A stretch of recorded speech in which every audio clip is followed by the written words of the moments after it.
নমস্কার, আমার চ্যানেলের পক্ষ থেকে সবাইকে জানাই অনেক অনেক স্বাগত, অনেক অনেক ভালোবাসা। আবারও একটা নতুন রেসিপি নিয়ে তোমাদের সামনে চলে এসেছি।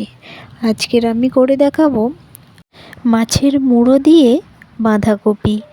খুবই সহজ পদ্ধতিতে বিয়েবাড়ির স্টাইলে বা কোনো অনুষ্ঠান বাড়ির স্টাইলে আমি এই রেসিপিটা তোমাদের সাথে শেয়ার করব। তো তোমরা পুরো ভিডিওটা দেখতে থাকো, অবশ্যই ভালো লাগবে।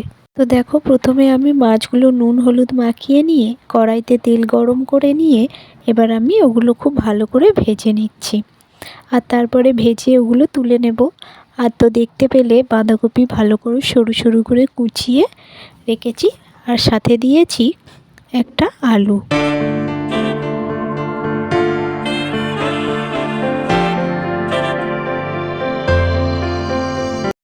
মাছগুলো খুব ভালো করে ভেজে নিয়েছি, এবার আমি ওগুলো তুলে নিচ্ছি। আর দেখো, আমি এই রেসিপিটা করার জন্য কি কি উপকরণ নিয়েছি। দেখো, একটা টমেটো কুচি, পেঁয়াজ কুচি, দুটো কাঁচা লঙ্কা, আদা রসুন বাটা। আর তারপরে দেখো, তেল আবারও গরম করে নিয়ে তেলের মধ্যে জিরে ফোড়ন দিয়ে দিলাম। তারপরে পেঁয়াজ কুচিটা আর কাঁচা লঙ্কাটা দিয়ে দিলাম। দিয়ে ওটা ভালো করে একটু নাড়িয়ে নিয়ে এবার আমি দিয়ে দেব আদা রসুনের পেস্ট, দিয়ে ভালো করে কিছুক্ষণ কষিয়ে নেব। তারপরে টমেটো কুচিটা দিয়ে দেব।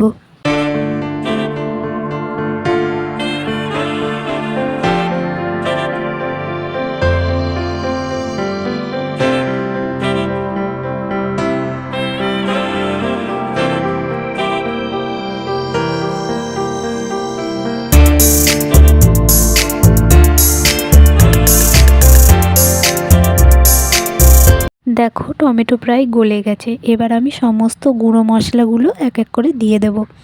যেমন হলুদ গুঁড়ো, লঙ্কার গুঁড়ো, জিরে গুঁড়ো, ধনে গুঁড়ো আর সামান্য একটু ভাজা মশলার গুঁড়ো দিয়ে ভালো করে ওটা আবারও একটু সামান্য পরিমাণে জল দিয়ে কষিয়ে নেব।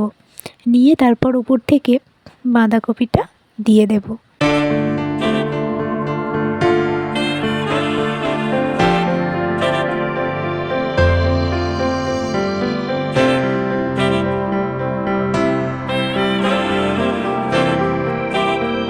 এবার আমি বাঁধাকপির সাথে ওই যে কষানো মশলাটা ভালো করে মিশিয়ে নেব।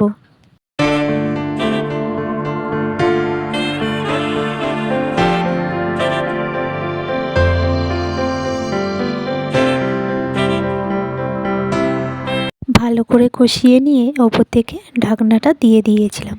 তারপর ঢাকনা খুলে আবারও ওটা ভালো করে নাড়াচাড়া করে নিচ্ছি। আর দেখো বন্ধুরা, কতটা বাঁধাকপি দিয়েছিলাম আর আর ঢাকনা দিয়ে দিতে কতটা কমে গেল। এইভাবে আমি ঢাকনা দিয়ে দিয়ে বাঁধাকপিটা কষিয়ে নেব, আর তাড়াতাড়ি সেদ্ধও হবে।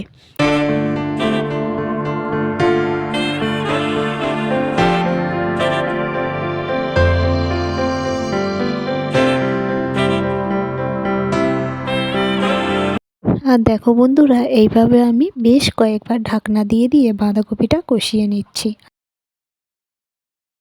আর তারপরে দেখো, মোটামুটি প্রায় হয়ে আসবে। এই রকম সময় ভেজে রাখা মুড়োটা দিয়ে দেবো, দিয়ে বাঁধাকপির সাথে খুব ভালো করে মিশিয়ে নেব।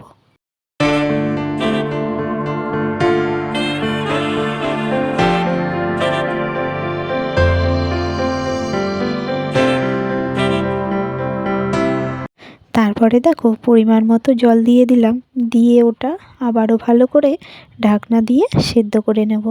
আর এই রকমভাবে সেদ্ধ করতে করতে দেখবে একদম জল শুকিয়ে আসবে, আর রেডি হয়ে যাবে আমাদের মাছের মুড়ো দিয়ে বাঁধাকপির ঘন্ট। তো বন্ধুরা, কেমন লাগলো রেসিপিটা অবশ্যই অবশ্যই লাইক কমেন্ট, ও যদি নতুন বন্ধু হয়ে থাকো অবশ্যই সাবস্ক্রাইব করবে, তাহলে পরবর্তী ভিডিও দেখতে পাবে। তোমাদের একটা লাইক, একটা কমেন্ট আমাদের উৎসাহ আরও বাড়িয়ে তোলে পরবর্তী ভিডিও বানাতে। সো প্লিজ সবাই সাপোর্ট করো আর আমার পাশে থেকো, এটাই অনুরোধ রইল তোমাদের কাছে। তো এই রকমভাবে বাড়িতেও তোমরা বানিয়ে খাবে, অবশ্যই অবশ্যই ভালো লাগবে। তো আজ এই পর্যন্ত, দেখা হবে আবার পরবর্তী ভিডিওতে। ততক্ষণে সবাই ভালো এবং সুস্থ থেকো। টাটা।